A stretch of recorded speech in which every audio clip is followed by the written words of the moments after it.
قرآن مجید میں 5 جگہ اللہ کے حق کے بعد فوراً والدین کا حق ہے. وَقَضَىٰ رَبُّكَ أَلَّا تَعْبُدُوا إِلَّا إِيَّاهُ وَبِالْوَالِدَيْنِ إِحْسَانًا. تیرے رب نے فیصلہ کر دیا ہے کہ اس کے سوا کسی کی بندگی نہیں کرو گے اور والدین کے ساتھ نیک سلوک کرو گے. اللہ کے حکم کے بعد، اللہ کے حق کے بعد والدین کا حق ہے. سورہ لقمان میں انشکر لی ولوالدیک، شکر ادا کرو میرا بھی اور اپنے والدین کا بھی.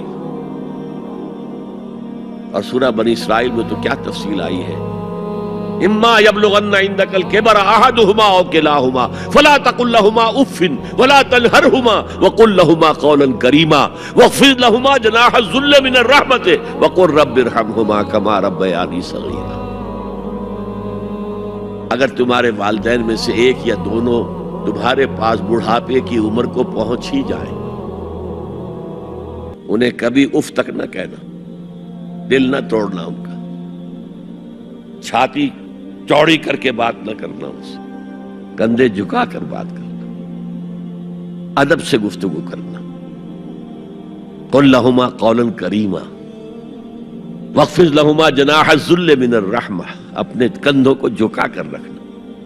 اور پھر کہنا، اللہ سے دعا کرنا، رب ارحمہما کما ربیانی صغیرا، پروردگار میرے ان والدین پر رحم فرمائیو جیسے کہ انہوں نے مجھے پالا تھا جبکہ میں چھوٹا سا تھا. تو خاندان کے نظام کو مستحکم کرنے کے لیے 3 ڈائمنشنز ہیں. جیسے ایک کمرہ ہے، چوڑائی ہے، لمبائی ہے، اونچائی ہے.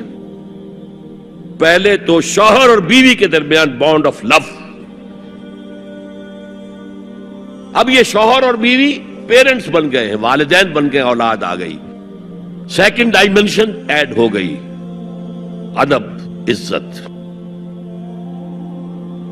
اور بہن بھائی ہیں، اخوت، جس کو کہ وہ کہہ رہا ہے جی ویلز بھی فریٹرنٹی. خاندان کا ادارہ مستحکم. یہاں ایک نقطہ اور بیان کر دوں. لیگل لیول پر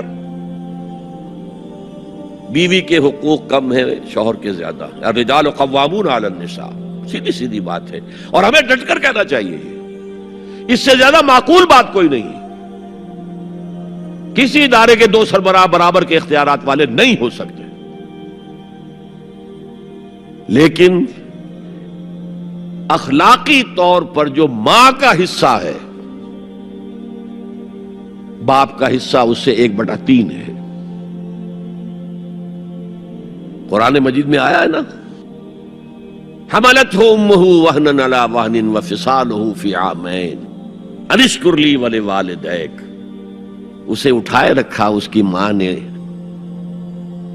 اپنے پیٹ میں، کمزوری پر کمزوری جھیل. کمزوری تو ہو رہی ہے، اس کا خون چوس رہا ہے اندر، جونک جو ہے وہ چوس رہی ہے خون اس کا.